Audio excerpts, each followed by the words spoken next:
The 0-2 pitch, swing and a miss, struck him out.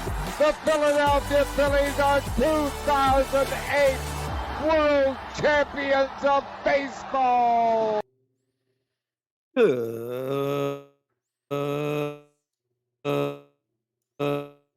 Good evening.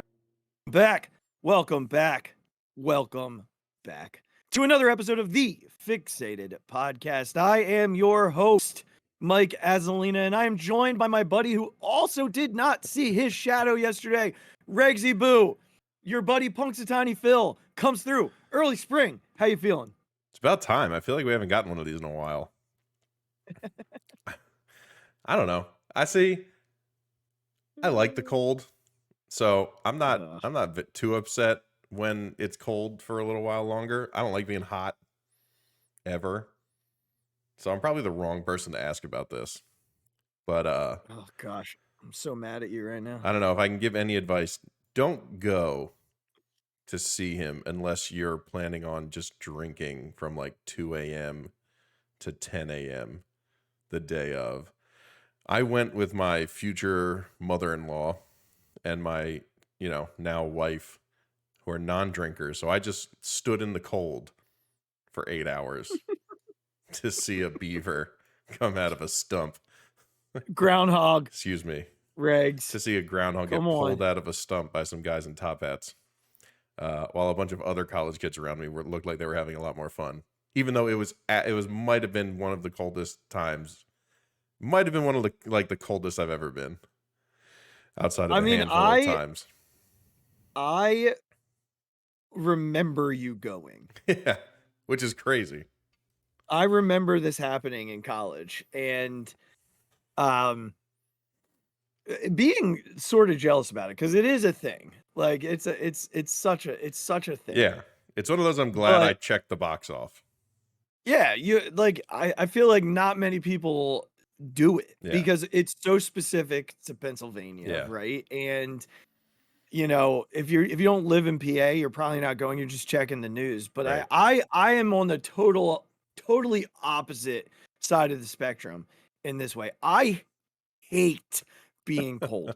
More than anything in the world, I hate being cold. This is my worst nightmare. This time of year is my absolute worst nightmare for so many reasons. I cannot stand the cold. Literally in the summer, when I was in the building and the air condition was cranked, I used to go for walks outside in 95-degree heat just to feel better. That's how much I hate being cold. Ridiculous. When I get on a plane, I immediately turn off the air above me. And I turn off the air for the other people because I'm usually the first person in the row, and I hope that they don't turn it on. I cannot stand the cold. It also means that maybe the Phillies will be good to start the year. Maybe. That's true. I saw something the other day that since Bryce Harper has come to Philly in 2019, the groundhog has not seen his shadow. That's what I say. Twice. It's been a while. 2019 and 2020, he did not see his shadow. We all know in 2020 that baseball didn't start until like August. Right. But in 2019, the Phillies got off to a 29-21 start. There you go. I mean, it's absolutely scorching. Let's see. Dude, if the Phillies got through May at 29-21, we would be through the roof. That's very true. That's very true.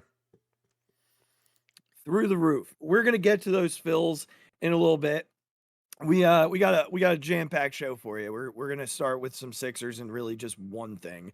One not great thing, one awful thing, one brutal thing. Then we're gonna jump to the Phillies and just talk a little bit about the lack of movement by the front office this year. I know we've touched on it, but we're going to dig in a little bit more, especially with some of the names coming off the board. We're going to do our next 3 player projections for this year. If we, what is a realistic look at what these guys can do. We did not do it last week, but we are coming back to fair expectations this week with Real Muto, Stott, and Bohm. And then with the Birds, we're going to talk a little Senior Bowl. We're going to talk a little early draft stuff here, and then a little AJ Brown and some of the stuff that's been said over the last couple of weeks. So let's start in Sixer land, Regzy Boo. When we were last together, we had a little bit of a debate about, whether or not Joel was ducking the Nuggets. And we both kind of landed in the space of, you said you could understand the perspective and how people saw it that way, but as a fan, you didn't see it that way. You just want him healthy for the playoffs. I was adamant about, like, I don't even get it from the fan, other fan perspective. Like, this is not something that I feel like is a thing. I think it's a Denver thing. And that's it. And, I thought you said something really, I thought it was really fair from the lens of, I just listened back to that section of the show today because of the news that's come down about Joel. But you said something about, at the end of the day, all we want is for Joel to be healthy in the playoffs. And if something's really wrong with his knee, then don't play him. Yeah. Like, don't play him. And I went back to look at the reports because Nick Nurse said something about, like, what happened to him in Golden State wasn't connected to what was bothering him. So I went back to look at his injury that kept him out in Denver, and it was his left knee, which was the one that was landed on this week. For those of you that don't know at this point, and if you don't, you were under a rock on this beautiful Saturday afternoon. He has, what is it, an injured flap? Is that what they called it, Regs? I thought it was a meniscus injury. Well, they called it something else. I'm looking for it right now, actually. It is a displaced flap of the meniscus in his left knee. So basically, meniscuses had flaps. It's a tear, Regs, is what it is. It's a tear. But it's depending on the way that you look at it. There are 3 different versions of what could be wrong here. And let me tell you what they are. A displaced flap. This is from Dr. Nirav Pandya. He is a sports medicine orthopedic surgeon from California. A displaced flap indicates a tear of the meniscus, like a torn piece of paper that can move around. Treatment options are rest, physical therapy for very small tears, removing the meniscus for tears that don't have a good blood supply, and repairing the meniscus for large tears with good blood supply. In general, the option breakdown is as follows. Rest and rehab, timeline to return can be variable. Shaving out the torn piece, typically around a 6-week recovery. Or the third option, repairing the torn piece, typically a 4 to 6 month recovery. Finally, important to note that meniscus tissue does not regrow. So if it's shaved out, that can increase the risk of arthritis in the future. On the other hand, a repair doesn't always heal predictably, so it can be complicated as well. This is not good. No. None of that is good. None of that is good. So I'm going to say something, and then I'm going to turn it over to you. For those of you in the national media, for those of you in Denver, for those of you locally who decided to rip this man to shreds for not playing in that game in Denver because of the knee discomfort that he was feeling, and for the NBA who put this dumb 65 game rule in place to be an MVP, go kick rocks. Go kick rocks. Like, kick rocks. This is a guy who's criticized nonstop for not being healthy come playoff time. Plays his ass off. Don't care what you say. Guys on the ground, guys playing defense, plays his ass off. And played in this game. And I texted Regz immediately. I was like, oh, great, he's playing tonight. This is great. Great.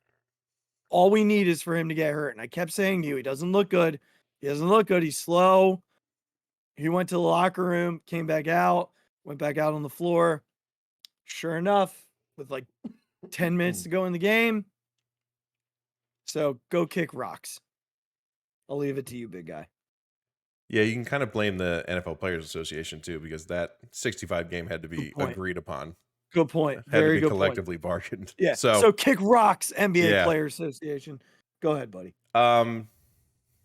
It's the nightmare scenario, and I'm gonna try and take it a different direction because I'm just sick of this. Like, should he have played? Should he not have played? No, he shouldn't have played because if his knee hurt him just a little bit, this is something that could have happened in any game, regardless of playing against the Warriors on national TV. It could have happened against the Utah Jazz on a Wednesday afternoon. You know what I mean? Like, it could have happened at any time.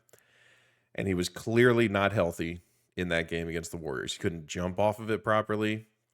He wasn't moving the same. Like you said, I went back and watched the highlights of the game because I couldn't catch it live. I'm afraid that this is it. This is what Joel Embiid is. That he's the best player on the planet for any given stretch of 4 months. We don't know when that stretch is going to be. It might come all at once. It might come a month at a time. But in between them is going to be the constant fear and realization of injuries that will never allow him to reach the potential of his skill and his talent. And I don't know. It puts the Sixers in a horrible spot because you can't trade him. I mean, you could, but like you probably don't want to. No. The pros outweigh the cons in that situation for the Sixers. But if your superstar can't be guaranteed to be healthy to help your team when it matters most, which is the playoffs, how are you possibly supposed to build a true championship team around that? And like I said before, as a Sixers fan, sit him for as long as you need to. I don't care if he plays 35 games. If they're spaced out and he plays the last 3 games of the season to get really make sure he's in shape and all that stuff, and then he goes into the playoffs healthy, I don't care. I don't care what it looks like. Just get him to the playoffs healthy. And then see what happens. If he chokes again, then we know who Joel Embiid is. If he goes into a playoffs fully healthy and he plays the same way, then we know who Joel Embiid is. And maybe at that point you move on because he's obviously not going to be the one to carry you to a championship. But now, our biggest fears have come true. Joel Embiid most likely is not going to be back for this season. Or if he attempts to come back, he will be a severely diminished version of himself with potentially no upside to playing. And with the expiring contracts and the cap space that this team has, I really don't see any reason to hunt a championship at this point. Maybe you look, if a trade presents itself where you can get a super, if you can get Paul George, go for it. Yeah. Go for it. Yeah. Because that's the exact kind of guy you need with what's happening. I'm even I don't even know if a Caruso is enough anymore. Yeah, without Joel, yeah. That's what I mean. Yeah. So it's the nightmare. It's the nightmare scenario. And I blame everyone. I blame the Sixers. I blame Nick Nurse. I blame Joel. I blame the training staff. I blame everyone. I do. I blame everyone. I blame the NBA. I blame the NBA PA. I blame everybody. The Sixers shouldn't have let him on the court. Joel shouldn't have pushed to get on the court. There shouldn't be I don't care if your threshold is 40 games. Make it something that you just can't sit out half a season and still win an MVP. I don't think that happens anyway. And I think there's enough MVP voters out there who consider games played as their own personal criteria. Mm-hmm. But it's just I don't know, man. I think this is it. This is the end. This is the end of the line. This is who Joel Embiid is. And unfortunately, I preface by saying I don't enjoy saying this. because he's one of the most talented basketball players we've ever watched. Mm-hmm. But he's just not a guy who can get you to a championship. He's just not. And that takes into account everything. Past history and playoffs, injuries, all those things. It's just not it. It's not who he is. And it's just not what his career is destined to be. Yeah, Regz, I've said it to you a couple times. There was just something different about this season. Like I thought with Nick Nurse, he was playing the best he's ever played. And, there was growth from Maxey and the role players that they put onto this roster were they seem to be the right fit. And I don't know if you saw they lost again tonight. I don't know if you saw that. I did. Yeah. It almost feels like we have to eulogize this Sixers season before we even get to the postseason.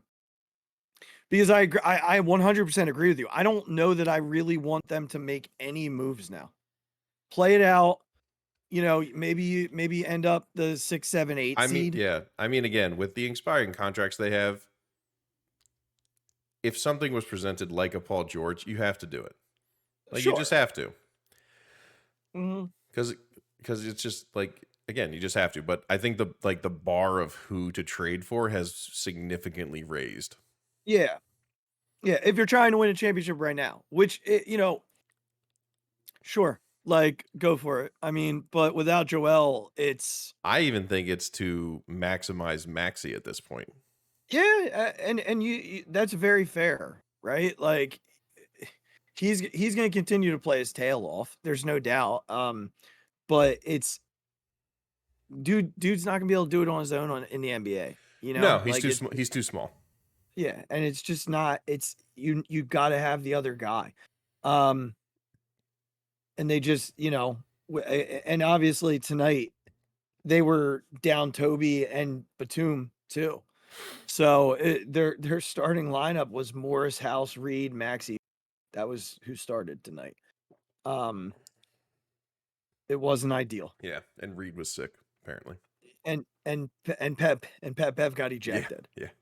So, look, we're gonna find out. I guess it probably after tomorrow. It sounds like they're trying to take the weekend to figure out what they want to do, and only they know the severity. Yeah. But to me, it's probably, and I know it's gonna frustrate people, but I can totally see them saying they're gonna try and rehab it.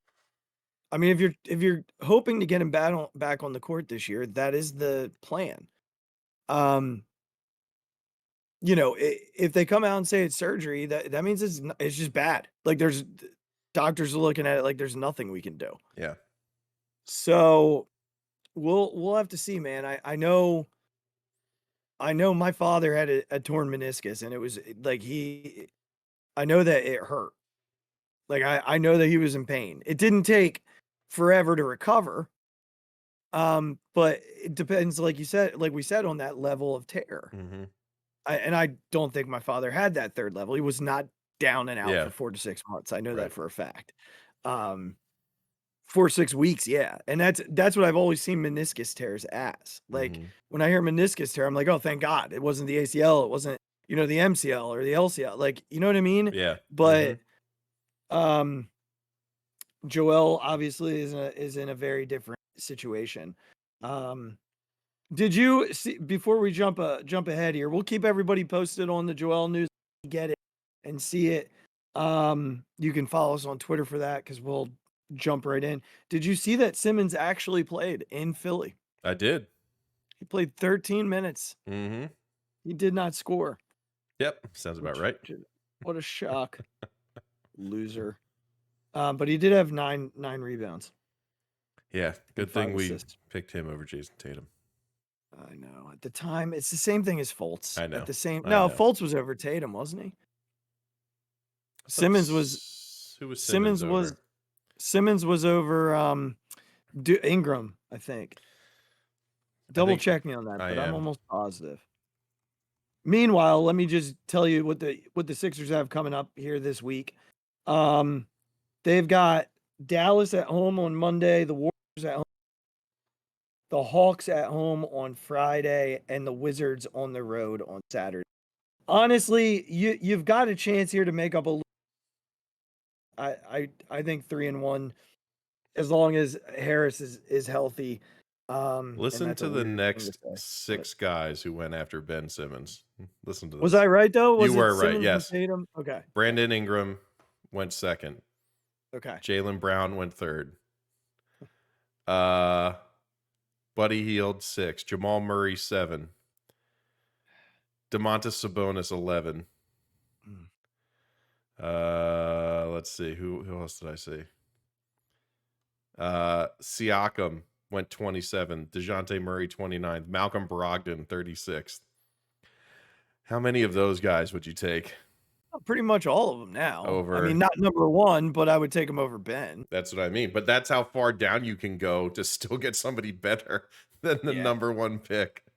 I mean, that it's truly amazing all the things that like went wrong with the picks that they had, right? Like, because those, like, both he and Fultz were the number 1 picks. Yeah. Like, there was Ben Simmons just fell off a cliff. Yeah. Right. And Markelle Fultz decided to change his shot after he left college. Like, and he keeps getting hurt. Yeah. I mean, and look, Joel has had some really bad luck over the course of his time in Philly, like just between the Ben thing and the Fultz thing and injuries and having to have Doc Rivers as your head coach for a bulk of your time here. Like, just crappy luck for Joe. I like freaking Glenn Rivers, unbelievable. So hopefully the Sixers can, climb back out of this hell. Because man, what a fast turn this was. We were talking about, man, they have a shot at the 2 seed. Now they're the 5 seed. It's going to be real bad for a little while, bud. Yeah. I'm just letting you know. Or Yeah. letting Now people they have a out little there bit. know. They do have a little bit of a cushion. They have like a 5-game lead on everybody behind. So hopefully they can just stay afloat in that 4-5 spot. We'll see what happens. Yeah. But you're right. It's not going to be good for a little No, bit it's because not they got to gonna be figure out good. how to play without Joel and do it for a while. Now, I do trust the head coach, which is a weird thing to say. I do trust the head coach that when they have everybody healthy. Well, yeah, back, that's also key though. If Toby still is out for games and Batum is out for games and and Covington Batum isn't back yet, like Batum seems to be out quite a bit. yeah. What was Toby's issue tonight? Do you know? I don't know. Oh, you're sick. So he'll get back. Oh, yeah, must be something going around if Reed is sick too. Yeah, he was sick. The Batum is a hamstring tightness, not great. Melton's back and Covington's left knee, the bone bruise is still ailing him a little bit. So we'll see, man. Just you got to get out of this week. I think you're going to have that hanging over your head this week. This happens. But while we're here, let's just pause. I think you got to celebrate the good in this week. Tyrese Maxey makes his first All-Star game. Yeah, deserved. Very deserved. Yeah, very well deserved and super pumped for him. It must be so cool. Like, he's going to be playing in this game with all the dudes he grew up with, right? Oh, like, yeah. Like, he's going to be in this game with, like, LeBron,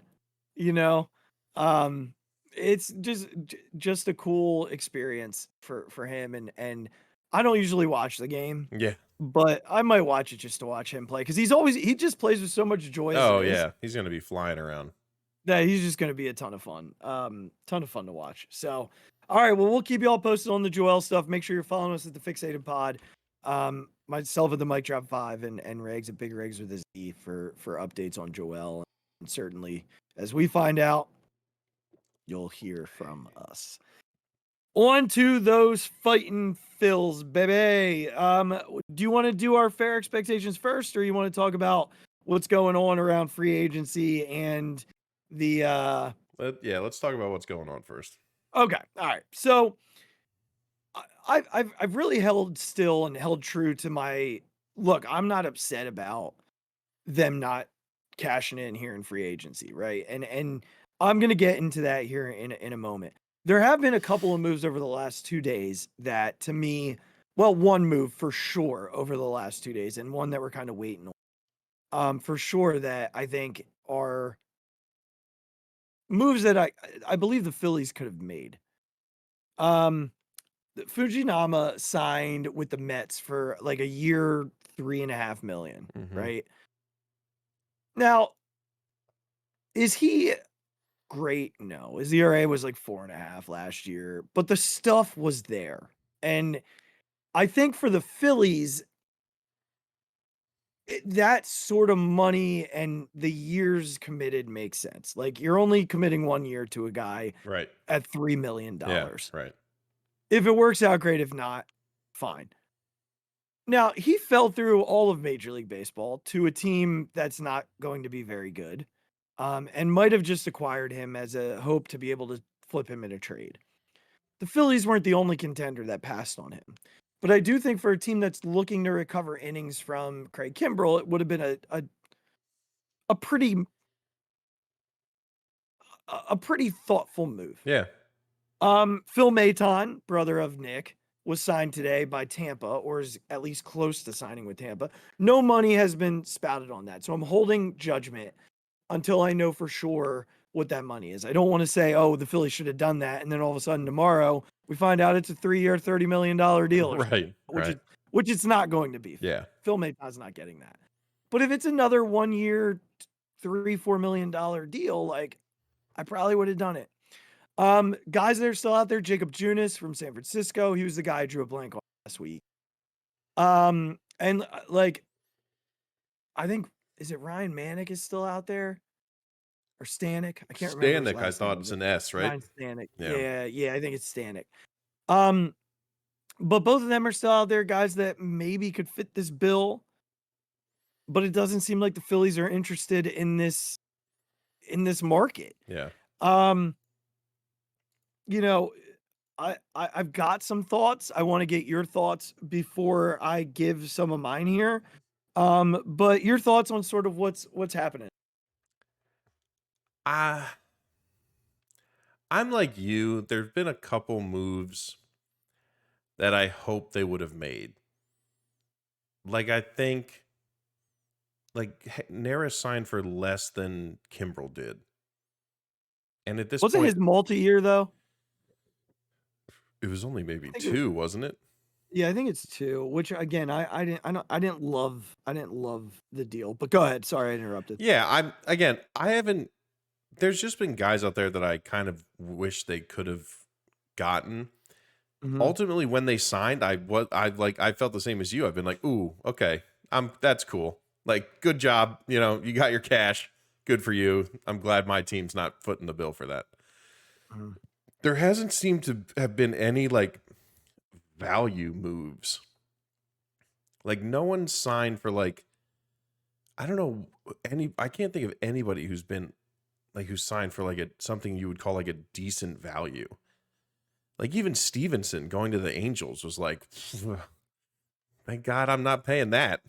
You know what I mean? Like I know he's pretty good, but no, that was same thing with like Hader. Like even with Hader, it's like, what are we talking about? So look, do I think my biggest concern is that we are in the bullpen specifically going to be relying on a still yet unproven guy in Orion Kerkering. Like, say what you will about the kid's demeanor and all that. He was pitching in high A. He had a good first game. And then when it really mattered, he got rocked because he couldn't figure it out. I'm not saying that look, this is baseball. Nobody's perfect all the time. Like, I get it. But you're putting a lot of eggs in the guy who just came up from A ball basket. I'm not saying the kid can't be good. I'm not saying he can't be good. But we've learned that this bullpen hasn't stayed, like it's baseball. You don't stay fully healthy for the whole season. You just need extra arms. And if you're making the argument that, like, look, we still have Brogdon and Bilotti and Nelson, like just sitting around essentially doing nothing. So we could pull them up if we just need inning eaters and, just wait for the trade deadline. It's like with most things, like I'd rather just have the talent back there, and injuries happen. There's nothing you can do about that. But I'd rather be set up with the talent and then have to rely on the backups if push comes to shove. My take boils down to this as I stop rambling. I am perfectly fine with this team as is, waiting to see what teams don't do as well and where they can find value at the trade deadline. I think they will be much more aggressive at the trade deadline and not be in like the Noah Syndergaard, Michael Lorenzen like camp. I think they will be going for really talented guys who are on a team that just isn't working out, and there's an opportunity to go get them. I'm still a little skeptical of like we're going to be in trading prospect world instead of just like poning up some cash, which this team makes in spades, just as a business. So I don't like that very much. That aspect, I don't think I'll ever kind of get past, because I just think if you're just going to pay the guy, and then you can just get out of it. But like, if you're trading prospects, like, again, we don't know, but I'd certainly rather just be paying cash to a few guys instead of having to give up people for it. But like, look, is this team as constructed good enough to go back to the National League Championship Series? Like, yes. We went there without Bryce Harper for 3 months and a Trey Turner that I've never seen before. So, like, yes, there's a good chance that they're still very, very competitive. But, like, championships come down to what the guys on the margins can do for you. And right now, they've decided that they're good with that. I would like it if they increased the margin, the talent on the margins a little bit. But, this is where we're at.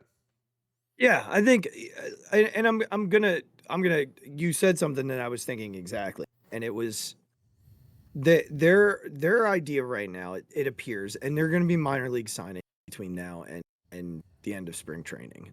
We're going to see those. Yeah. That's where they're going to do their margin work. But they are going into this year with a couple of pieces that you alluded to. The first being Kerkering is going to have a big role in his pen. There a couple of things there. He did spend most of his year at single A. Then he dominated in double A for like a month and a half. Was in like triple A for like a day and a half and was gone into the bigs, which, I also want to be fair to him in the sense that last year was the most he's pitched in his life in a season. And I think he was sort of spent by the time it got to the postseason. I also don't think Topper really set him up for success in the spots that he was put into last year. And I think, as he gets more high leverage situations in the regular season, that becomes a little bit easier, right? So I think he takes a step forward this year. We'll get to him eventually. We do our projections. The other thing that you said about Brogdon and Nelson and Bilotti, right? Like, yeah, for sure. They're going to kind of rotate that wheel of guys all season in and out of the pen. It's going to be the bullpen shuffle. I have a little bit of a bold take here on a guy that I think is going to play a bigger role than what we assumed last year, I would say in like May. I really think Covey is going to play a bigger role than what we thought. Oh my God. Dude, I listen, you can be upset, you can make the nasty beer face, all the things. But when you look at his numbers split up from the first month that he was a Philly until after that, like from that point on, he was very good. I know what he looked like those first couple months when they used him as a starter. He was brutal. But I kid you not, if you go look at his splits, dude was good. He was actually good. Now, I'm not saying that he should have a huge role in the bullpen. And if everybody's doing their job in the places that they have them right now, he won't. But if you're bringing in a Phil Maton or a Fujinama, their role isn't going to be big either, right? Like that's not what you're bringing them in to do. The guys who are going to have big roles in your bullpen are Jose Alvarado, they're Gregory Soto, it's Sir Anthony Dominguez and Jeff Hoffman. Those are the guys, and probably Ryan Kerkering. Those are the guys that you're looking at to be your leverage guys. So if Dylan Covey has a spot in the pen and he's your mop-up dude or he's your long man in a 4-inning start by Taijuan Walker that we know is coming, right? Like, then fine. Look, we got a good year out of Bilotti in 2022. Guy was unbelievably good. And then last year he sucked and he was hurt all the time. Like, those are things that happen with bullpen arms. Maybe this year is the year of Dylan Covey. I don't know. He's not going to come in and be a high leverage dude. But if he starts pitching well, sort of like Jeff Hoffman, they're going to give him those opportunities. Who's the other dude that we brought up a lot last? Not Ortiz. There was another guy that threw really hard and had nasty stuff and was back and forth from the pen quite a bit. I'll have to look it up. I'll look it up. But he's another one that they're going to have in that constant rotation of arms. He's going to be on the 40-man if you're looking it up. And as soon as you say it, I'll know it. So I'm not sitting here saying, oh man, I don't think they should get these guys. I'm sitting here saying, like, it's okay. Like the Fujinama deal, yeah, I think they could have been in on that. But Marte, who knows? That's who it was. Thank you. Yes, Marte. Who knows? Maybe they did offer something close to that. He wanted to go play in New York. That's the other side to this, right? And the other part that I want to talk about before we get to our fair expectations.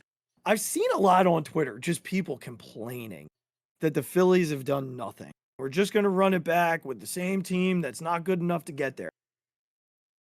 Guys, we've said it a million times on this show, and I'm not going to go into the whole rant. This team is good enough to be there. They got there with a worse version of themselves in 22, and we're one freaking win away from being back there this year. And they choked, plain and simple. They choked. It doesn't mean they're not good enough. They just choked. Yeah. They're more than talented enough to get there. But if they play those last two games with the Diamondbacks 100 times, they win it 95 times. Plain and simple. They just choked in those two games. But if they get to play the Diamondbacks in a freaking first one to, well, actually, you win one or they win two type of game, like, I'm taking the Phillies every freaking time. They were one win away and they just choked. But to say they didn't do anything is flat out wrong. It's flat out wrong. The best starting pitcher on the market in terms of major league experience and production was Aaron Nola. You can argue Blake Snell with me. Fine. Like, I'll listen to your argument. But Blake Snell he might have the two Cy Youngs that Aaron Nola doesn't. But what Aaron Nola does have is that he pitches every freaking fifth day. And Snell does not do that. He's done it in his contract years. Shocker. But he doesn't do it normally. And look, a Blake Snell good year is dominant. But he's only done it twice. Yeah. So when you look at, I know that we all wanted Yamamoto, and I do think he's going to be very good. And the Phillies clearly did as well. They went after him, offered him $300 million. Like, they tried. But in terms of what we know a major leaguer is, they got the best starter on the market. There's a reason why Snell's still out there. Yeah. Right? There's a reason why Jordan Montgomery's still out there. And if you're sitting there saying, oh, and we need him, we need to get better. The Phillies have a top 5 rotation in baseball as constructed right now. Adding those two is a luxury, but you lose assets and draft picks. You lose international money. And this organization has a very different outlook than they did 5 years ago. They're not willing to give up those assets. They are thinking long term. Yeah. They are looking at this roster trying to win right now, but trying to preserve the opportunity to win in the future. And as a fan who's been around for a long time, I appreciate that. I don't want to go through 2015 to 2019 again, or 2013 to 2019 again. I don't want to be a fan who has nothing to talk about. Like, it's okay to have a really good team now and be set up for success in the future. They're like projected as a top 6 team in baseball this year. What's everybody upset about? Like, relax. It's okay. It's this whole idea of, well, this is crap. We're just running it back. It's the mentality of the offseason. You have to, it's actually a product. It's the negative outcome of what they've done since they've signed Bryce Harper. Then now the expectation is every year we're going to make this big, huge acquisition of a free agent on the market. That's not a fair expectation. Right. It's just not. And it's not how you win. Yeah. It's not how you win. It was maybe how you used to win, but it's certainly not how you win anymore. Like, I saw someone tweet the other day, well, if the pitching's not good, then they're not going to win a World Series. Well, the pitching was really good last year. The offense sucked in the postseason when they lost.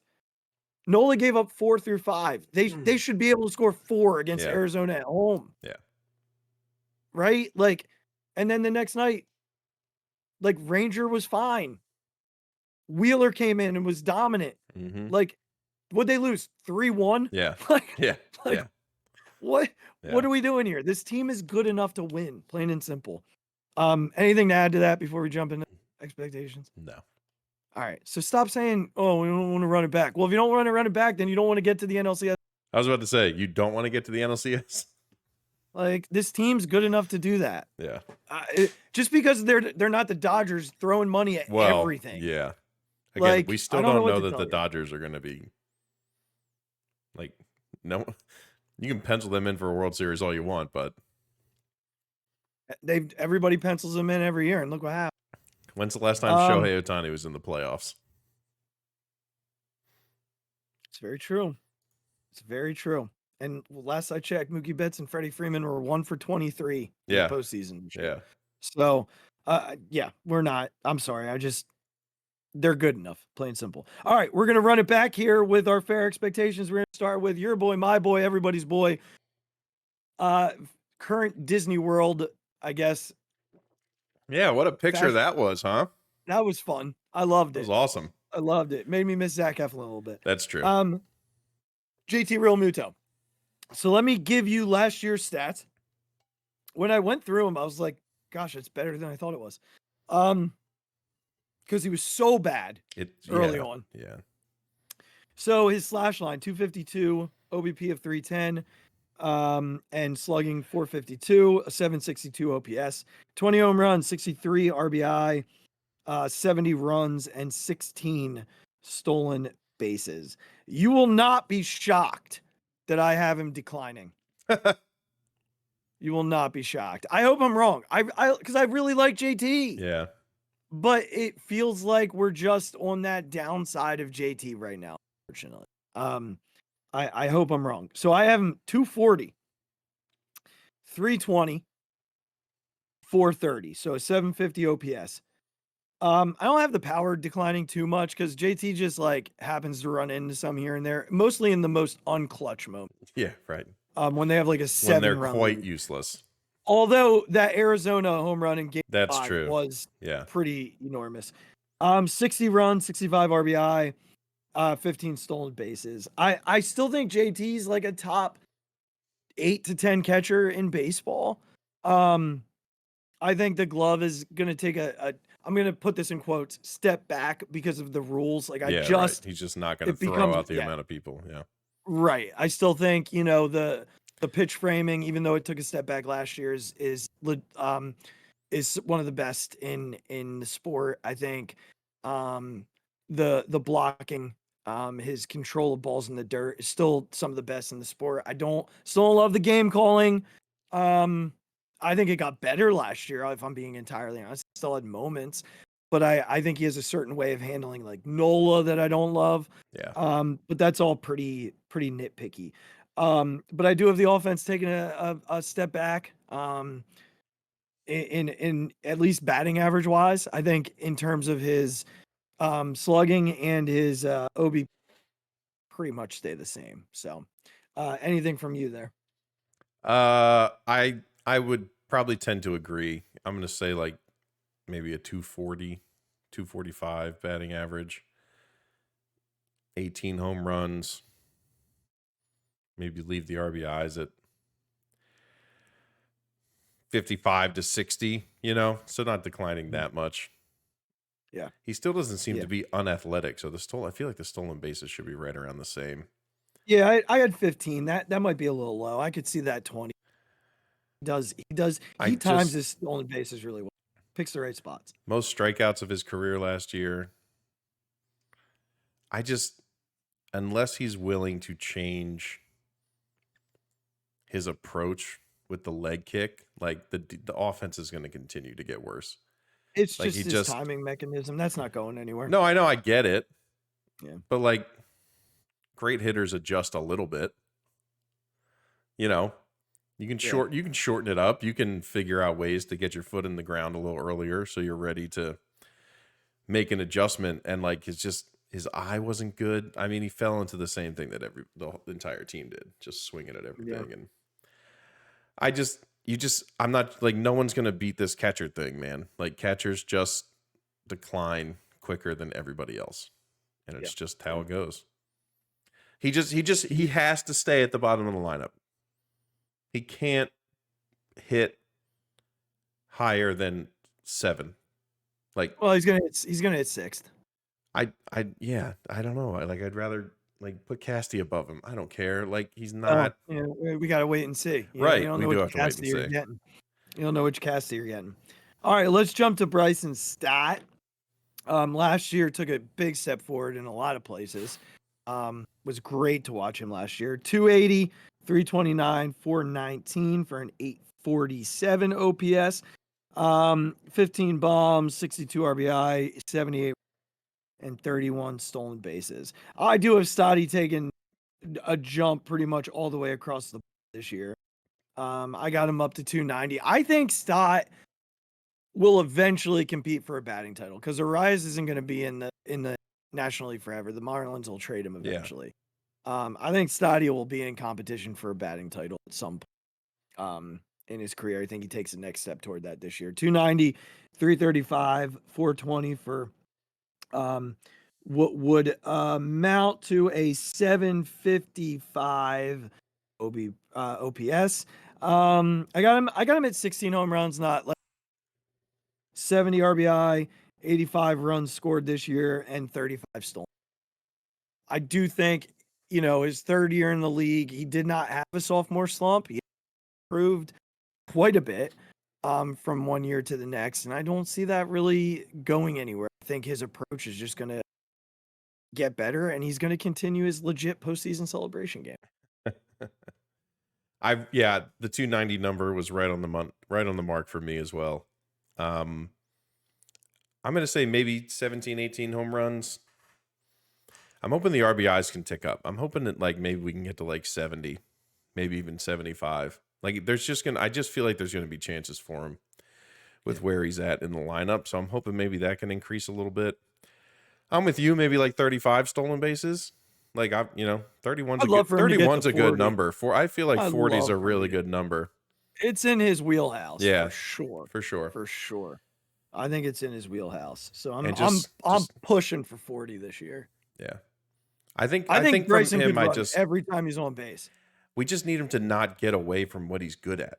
Like that's like he lost confidence last year for some reason. He was playing so well and hitting so well, and then he just reverted back to like some bad tendencies for whatever reason. And again, you think about it and you're like, oh yeah, it's only his second year in the big leagues. Yeah. Like when you click on his baseball reference, you're like, oh, there's only 2 lines. So look, that stuff's going to happen with a young kid in his, second year in the big leagues. But I just hope that that's his focus, is just like, look how good you were when you stayed locked in. Yeah. And didn't you can't lose focus. I know it's a long season. Like obviously everyone's human. It's going to happen, but you got to recognize it and then lock back in. Mm-hmm. Because he's just really, really good when he's locked in. Yeah. When he's working counts and that 2-strike approach. Yeah. Which I think just gets better again. I do. All right, and this is the guy I think I've, besides the artist that we'll talk about next week. But this is the guy I got taking the biggest jump, Alec Bohm. Last year, 274, 327, 437, which put him at a 764 OPS. He had 20 homers, 74 RBI, or 74 runs, and 7. This year, I got him at 285, 350, 450 for an 800 OPS. And then I got him at 25 homers this year. I think the power takes a big leap. 70 runs, and ready for this, 110 RBI this year. I think if they keep him hitting fourth with Schwarber, Turner, and Harper in front of him, we're going to see a lot of opportunities, especially because I think this is going to be a Bryce Harper. Yeah. Yeah, no, I'm with you. I was at the 280 batting average. I definitely see the jump in RBIs to get. I was saying 105. The home runs, I like the 5 more. I'd love like a 27. Can I get a 27? I know it's a lot, but like, can I get 27 maybe? It's just in there, man. He's just got to learn to like just let that freaking bat go sometimes and turn on those inside pitches. Yeah, that's where I'm at with Bomer. All right. Well, we've got next week we will jump into the final 3 guys in the order.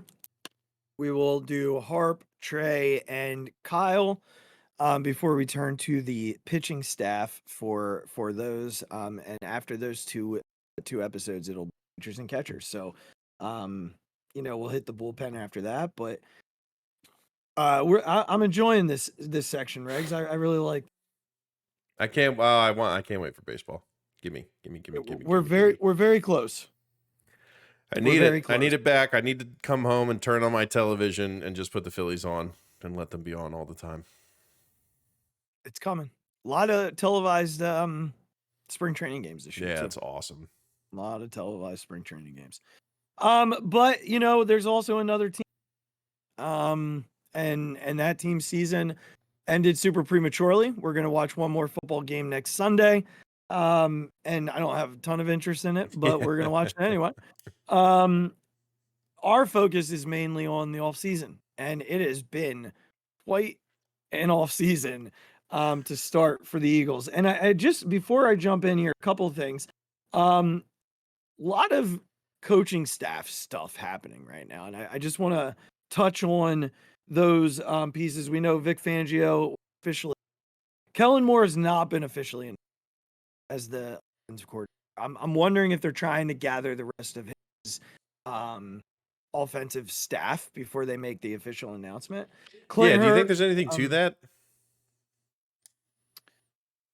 No, I think it's more so about the just trying to get his group together, because basically they hired his quarterback coach tonight. It looks like Doug Nussmeier, and so if Nussmeier's coming, he was his quarterback coach in Dallas, his quarterback coach in LA. Like, it feels like Moore's coming. I think they're just trying to make sure they get all the pieces before they make the announcement, which is backward from the way they did it with Fangio. Clint Hurt was not officially announced. However, that dude is a truck. And I just need, if he and Dom DeSandro just led the team off the bus every week, that would be everything for me. DK McDonald's leaving for Kansas. The Carl Scott hiring fell through. The dude they were going to bring in from Seattle is no longer there, so they don't have a DB coach. It looks like they're trying to bring Joe Casper here. He was the safeties coach in Miami, so it's possible that happens. They interviewed Mike Caldwell and for the linebacker job, but they haven't made an announcement on who's getting that. So it's been an interesting, sort of coaching carousel for them. Yeah. They did not have like any representation at the Senior Bowl. They had like regional scouts, and that was it. Like Howie usually goes every year and was not there. I thought maybe they would send Jeff Stoutland, but he didn't go either. So, especially because it's a huge offensive line here. But very interesting with the coaching piece. I'll be curious to know or see what sort of goes down there. We'll keep you posted as it comes public. The other thing that I wanted to make mention of, and then we'll dive into some other things. This was tweeted by Birds Blitz last night. I sent it to you. Yeah. About the most interesting nugget from the Senior Bowl. I'm going to read it out, briefly touch on it. Apparently, the Sean Desai move was all Sirianni, but he pretty much had to do it because the players had no respect for Sean Desai. Desai didn't connect with players, was difficult to work with, and didn't adjust his personnel. Veteran players on defense went to Sirianni and told him they had no confidence in Desai and felt he wasn't putting them in position to be successful. Eagles wanted Matt Patricia to call Desai's defense, but he tried to change too much and made things even more confusing. The move obviously backfired, but it sounds like Desai stuff was worse than anyone imagined beyond. Sirianni listened to his players by taking drastic measure. Too drastic, it turns out. This lines up with the reports of the players in the secondary had begun doing scouting, which we talked about on the show and what that meant for Desai. Also sounds like some players weren't happy, some other coaches on they weren't helping them get better. Baby. Wild thing. Someone commented, you could tell something wasn't right when Byard, a midseason trade, said he wanted to say scouting reports. Yeah, we talked about that. Yeah. Just not something that happens. So kudos to Sirianni for doing what he had to do. I guess there weren't many other options. Almost none. It's Patricia or bust at that point. And shame on Patricia for trying to change things up the way that he did and not just run the defense. Yeah, shocker that he didn't do well. And shame on Sirianni, I guess, from the extent of like, dude, you're the head coach. Like, tell him it's got to be this way. And it just, oh God, this is what I've been telling people about Vic Fangio. He's the adult in the room. Like he's gonna coach his team the way he wants to coach his team, and Sirianni's not gonna have to worry about shit. Yeah, like he's just gonna coach. So yeah, very interesting nugget coming from the Senior Bowl for sure. Anything else you want to add there, man? I don't know. Like it's like you always wonder, and I think he that account even left another reply to someone else that like, look, this came from a lot of agents, so obviously it's a very player positive kind of, commentary that I'm getting. He's like, I'm sure it's more close to the middle, than exactly what I'm getting.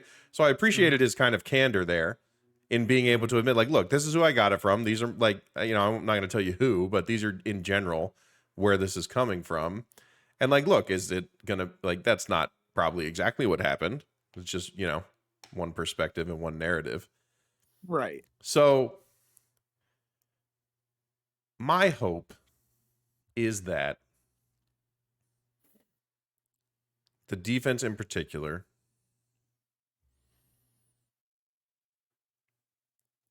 just comes in and is like, has confidence in their coach. Are they going to agree with everything he says? Of course not. Are they going to enjoy all of his tactics? I don't know. But at least they can be confident that if you like any question you might have, he's going to have an answer. And he's going to have a way for you to figure out what you're asking him. Yeah. And anything that's going to come up during a game, he has an answer to it. Is it going to work 100% of the time? Obviously not. That's not how sports work. But he's going to have an answer. And hopefully with that, like, guys are going to understand it and be able to get on board. That's my hope. Yeah. And I think it will go down that way. I really do. I think the news coming out of the Senior Bowl is just added to the frustration that we felt when the season ended the way it did. Yeah. Totally preventable. You know, with what happened with the defensive coordinator position with Gannon and getting a late jump and bringing in Desai versus what it would have been if we had Vic Fangio. I can't say it any more simply than that. Yeah. Like the Eagles are not the worst defense in the league this year, and potentially one of the worst defenses in NFL history with Vic Fangio this year. They're just not. They're just not. I know that they did not have the personnel, but that's what he's supposedly really good at. I mean, look at that. Dolphins lost a ton of guys to injury, and they were still middle of the pack. So he would have figured it out because that's what he does. And that's what I'm excited to see this year. If they are middle of the pack with their offensive potential, they're going to be very difficult. All right, Senior Bowl stuff. So this week was the Senior Bowl. We've been listening to the Eagles talked to a lot of guys. They talked to a lot of offensive linemen. They talked to some edge rushers. They talked to some safeties. They talked to some wide receivers. But I want to mention two names tonight. Two names that I think are interesting. And I don't know that I think one has potential to go at 22. The other is more of that second round look. Yeah. And just two guys that I think, you know, keep your eye on. They met with one of them twice, and I'm going to start with him. He's the second round guy. Wide receiver out of the University of Georgia. That would be my guy, Ladd McConkey. Texted Regz about Ladd, I think Monday. I just texted him a bunch of videos of this dude and just putting DBs on a spin cycle. Yeah. Look, Kellen Moore requires a third receiver. The Eagles have not really focused a ton of attention on that spot. Right.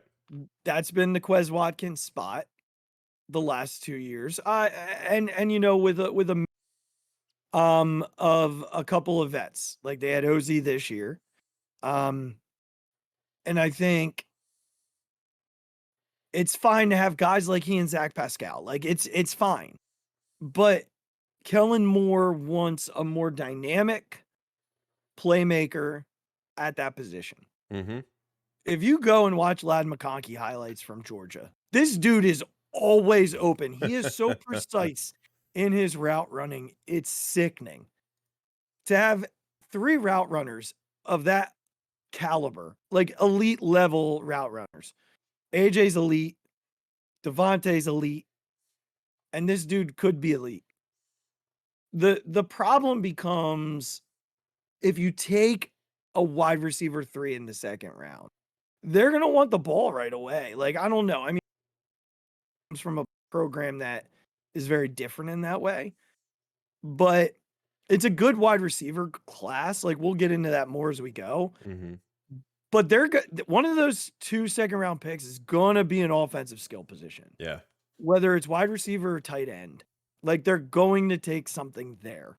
I do believe that first round is, we'll talk about that in a few minutes, but that's up in the air. But one of those 2 second round picks is going to be an offensive skill position. And I'm banking on it. Like I'm banking on it. I think if they don't go wide receiver in free agency, they might go wide receiver there. They might go tight end there. I think there's potential for either one of those at that spot. I don't see running back, but wide receiver or tight end. Yeah. At 50-53. The other guy that I want to touch on, really interesting because I think he's definitely a first round talent, but I think it's the least likely position for them to go in the first round. And again, look, I'm going to touch on this in a minute. It's not about position. It's really where and I'll be curious to know where they have this guy on their board. Laiatu Latu, the edge rusher for UCLA. I heard through a couple of podcasts and articles that I read that he had a really Senior Bowl week. Pretty dynamic dude. And he's going to climb the charts probably through his pro day and through the combine. So keep an eye on that. I don't see them doing the interior with what they have right now. They have Tui Pelotu, they have Davis, they have Carter, Williams. They got the other kid that I'm drawing a blank on. They drafted him last year and he played really well the last couple of weeks of the season. But they're fine in the middle of the line. And if they bring Fletch back for one more year, that works. But it's getting a little dry there on the edge. So definitely anticipate an edge rusher is drafted that first pick, then later in the draft. Yeah. Because it's quickly becoming a need. Yeah. Like quickly. So any questions about either of those two?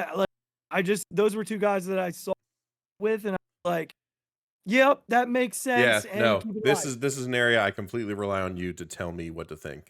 I don't watch enough stuff. I don't admittedly watch a ton of college football nowadays. It's, as we've discussed, one of those things that just had to go by the wayside with the amount of practices and games I have to be at on most weekends. So I am completely reliant on you to tell me who to watch. I'll go and watch highlights. Like once you tell me somebody, I'll go and watch stuff. And I'll look up Twitter clips and all that kind of stuff. But I'm not out here making draft predictions. That's an Azzy lane. And I'm here to just nod and say, I watched that guy when you told me. We are definitely going to this draft, I think, more than most and free agency. We're going to go super in depth here. And the reason why I say that is because this is a huge year for the Phillies. It's just huge for them. There's too much on the line this year. To me, the NFC is still wide open. I don't care what people say about the Niners. I think they're very beatable. We've seen it the last couple of weeks. Detroit's fine. They still have Jared Goff. And we saw what happens to Jared Goff, right? I think there's some young quarterbacks that could take steps forward. But this Eagles team has a real good shot with the coaching and with the talent. So this year, this offseason is really important to what happens next year because they could be right back in the driver's seat. And Dallas got killed this week with losing Dan Quinn. Yeah. Killed. And I don't know that it helps Washington a whole lot. So when's the date of the draft? When is it usually? It's like April 20, whatever that 24th, I want to say. Potential first article for the website, a little draft Eagles draft preview from Mr. Azzalina. It could happen. We'll talk about that. That's going to be the Phixated night. There you go. It's funny that you mentioned that. That was completely organic, by the way, and not planned. Could be happening. Could be happening. All right. So let me ask you this. Do you want to do the sort of like as he takes Howie perspective here, or do you want to go AJ Brown?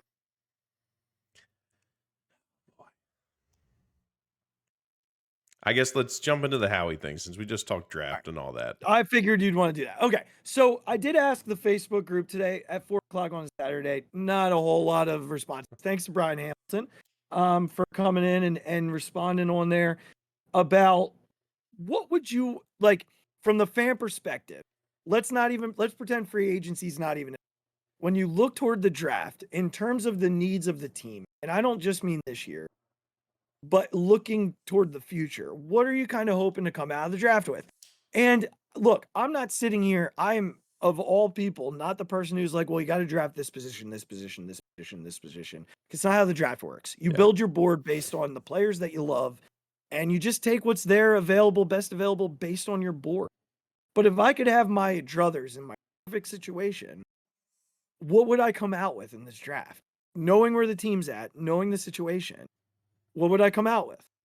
I asked the Facebook group for a response from the fan perspective. And Regz, I'm going to ask you after I tell you Brian's answer, and then I'm going to tell you what I think Howie's thinking. So I'll tell you what Brian said. Brian said they have to look at DB, linebacker, and then depth at O-line and D-line. A wide receiver would be nice too. And he gave a shout out to Jeremiah Trotter Jr. There you go. We're going to talk a lot about over the next few months. So, Regz, would you agree with that? Subtract anything or add anything? No, my first, again, if I could set it up perfectly, it would be young talent in the secondary would be my number one choice. My next choice after that would be some D-end help.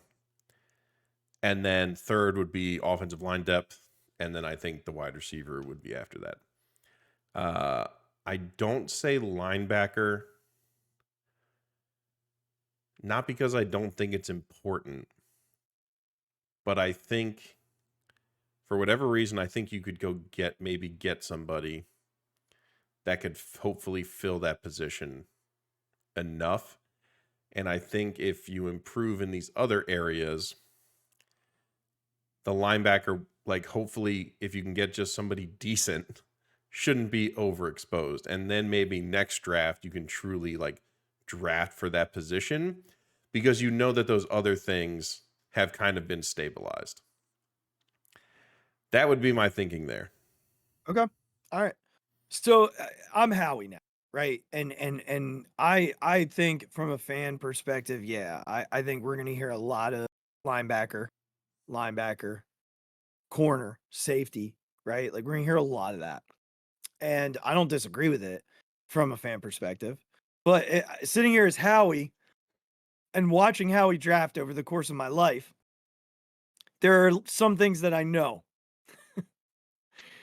And one of the things that I'm very certain of is that there won't be a linebacker before unless they absolutely love one. Yeah. Right? Like Davion Taylor, remember him? 3rd round. He's nowhere to be found. Nakobe Dean fell to the 3rd. Right? They seem to really like that area for linebacker. There is one that I absolutely love, but I don't think he'll be there in the 3rd round. I do love Trotter. I think just the name piece of it is huge and fun and cool and exciting, but he's not my favorite linebacker. That'd be Edrin Cooper from Texas A&M. I will mock him in every single one of my drafts, by the way. I don't care. I will mock him in every draft. Go watch highlights. He's on freaking believable. But as Howie, here's what I know.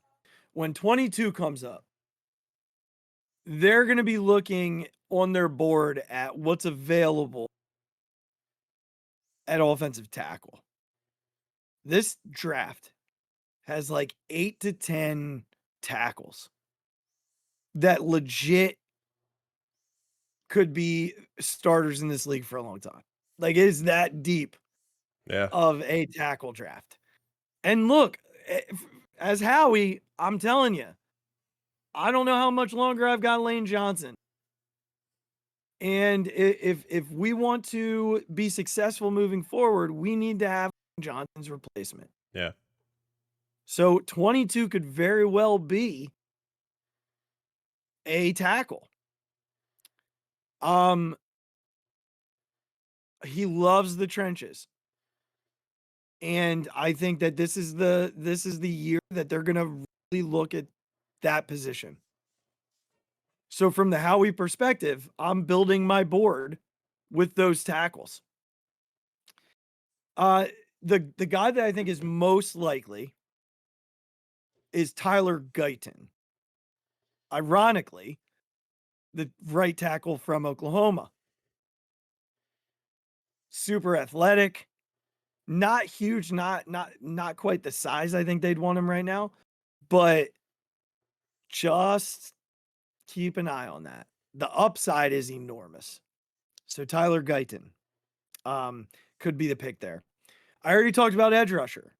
Like if there's no offensive lineman there, they don't trade back opportunity.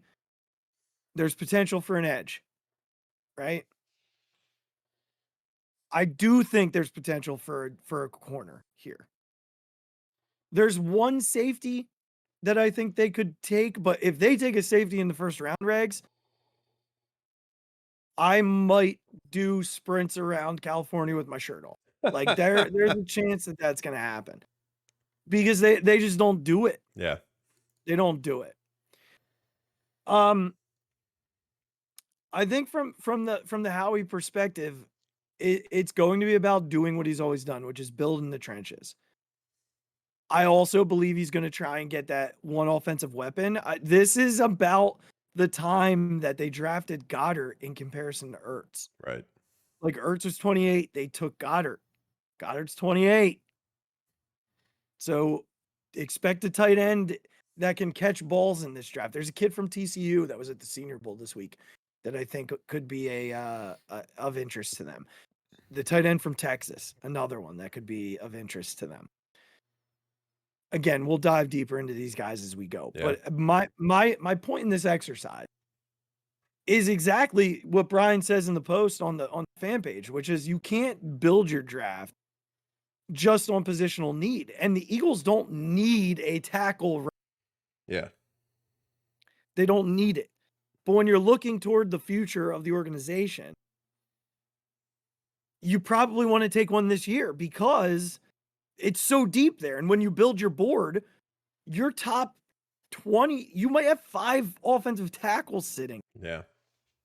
And you can afford, as the Eagles, to take a guy who has high upside because you have the freaking GOAT of offensive line coaches and Jeff Stoutland. So you take a guy knowing that he's going to coach him up. And that's Guyton. I agree with you from the fan perspective, if I'm Howie, that I've got 2 aging corners. And I've got to get younger at the position. We might have gotten a steal with Keely Ringo. I heard an interview with Devontae Smith today, and he said he can't wait to see Keely Ringo next year and take that next step. They've got Isaiah Rodgers coming off of the suspended list. That's awesome. But they need to get another young corner in, whether that's early or late. They got to find corner. And I think, Howie's never valued that line spot. So third round might be where you get it. Yeah. And if you trade back out of the first, if you do move back 5 or 6 spots, you could pick up another third round pick and potentially grab your linebacker there. Yeah. There are a couple good ones. I like a kid from North Carolina that's probably going to be a day 3 pick. Yeah. I know it's not like, obviously it was a high pick, but like, the corner thing intrigues me so much because we've like, it worked out last year. Like, look at the Gonzalez kid when he goes to the Patriots. Like, I know he got hurt, but like that dude was a difference maker. Yeah. Like, again, who else? Sauce, right? Was a young corner. Just absolutely comes in and. Yeah, there's not any sauces. Well, listen, I'm not saying like that you got to find that next guy. I'm just saying like drafting a corner with a high pick is not unheard of. And it's not like there's not a precedent for them to be impactful immediately. So, and like, it's just one of the things this team desperately needs. Right. Is to get younger and just quicker. The whole defense needs to get faster. Yeah. Well, here's the thing. There are guys in this draft that at that position I do like. As a matter of fact, I like them a lot.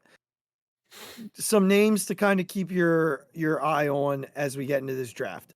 Names that I think could actually get to the Eagles at 22 or maybe in the second round. Mm-hmm.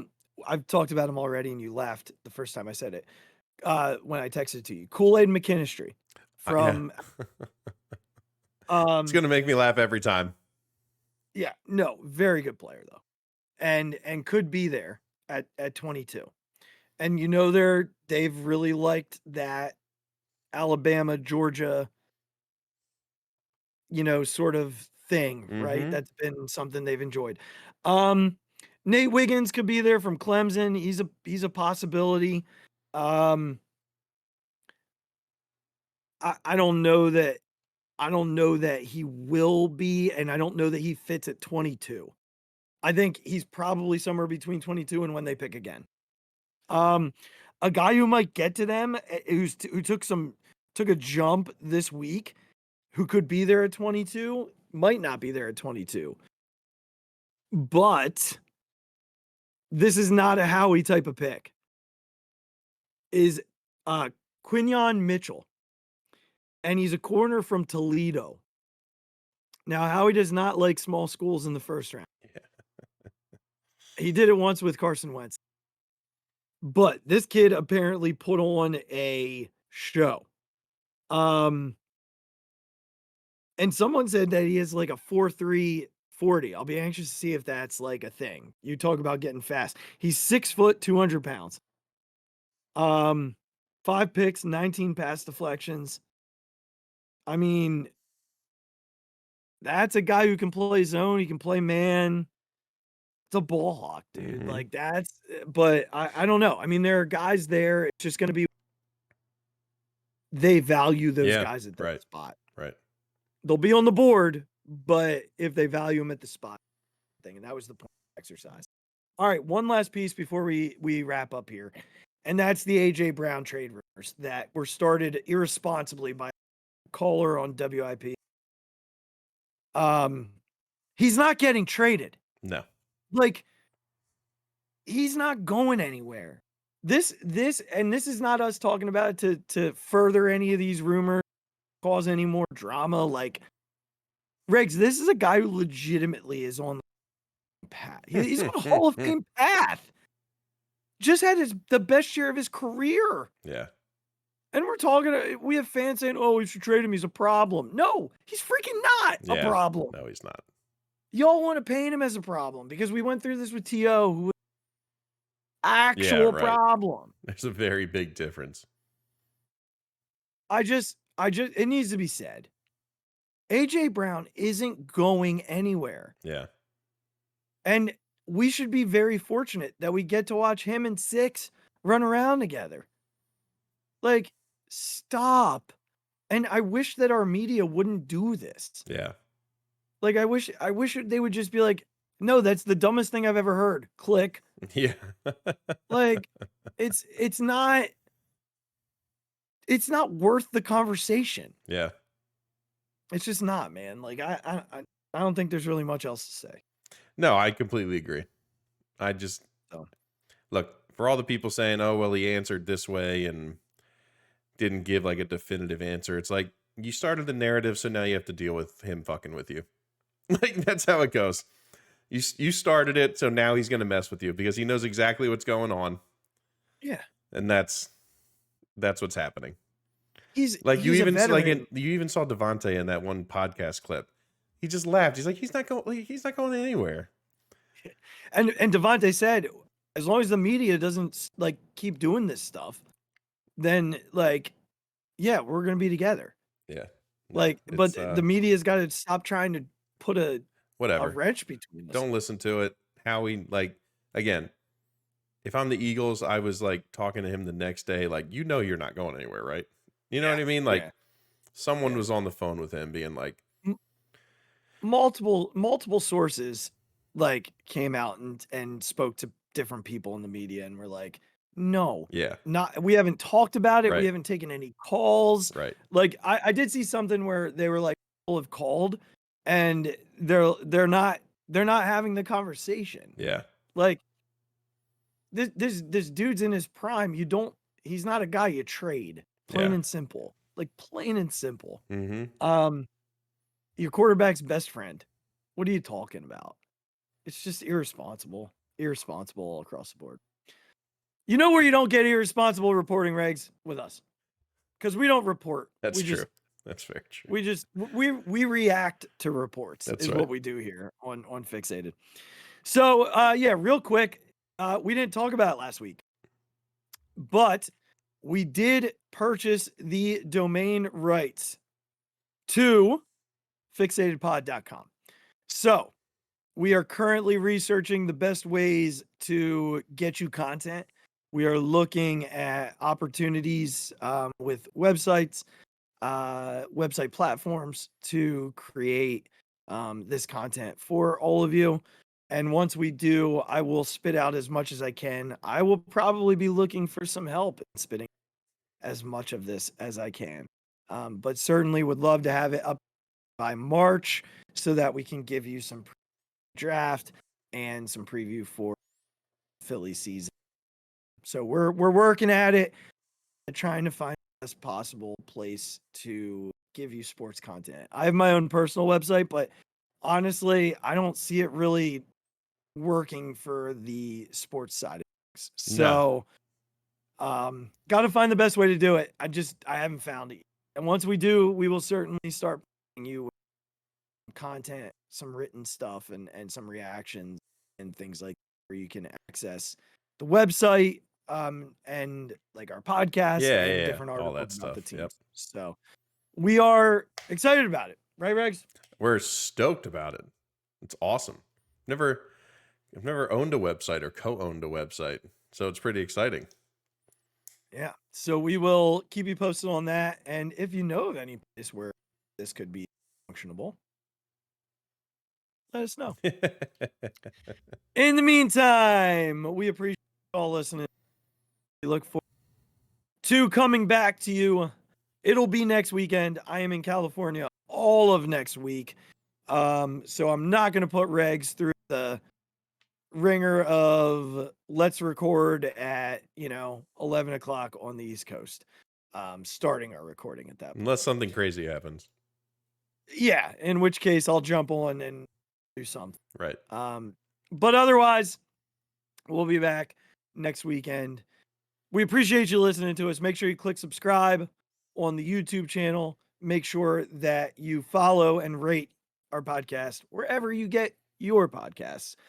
Follow us on Instagram at the B&B Podcast. Follow us at on Twitter at the Phixated Pod. Myself at the Mic Drop 5. Regz at Big Regz with a Z. And the Phixated fan page on Facebook. Click the merch link in the show description. I just ordered a black quarter zip. That a babe? That babe. We will see you all next weekend for another episode of the Phixated Podcast. Until then, be kind to yourselves. Be kind to others. And please be okay, Joel. Leave my A.J. Brown alone. Oh, my God. Deep to right field. Way up there and way out of here. The Philadelphia Eagles are Super Bowl champions. Eagles fans everywhere. This is for you. The 0-2 pitch, swing and a miss, struck him out. The Philadelphia Phillies are 2008 World Champions of Baseball.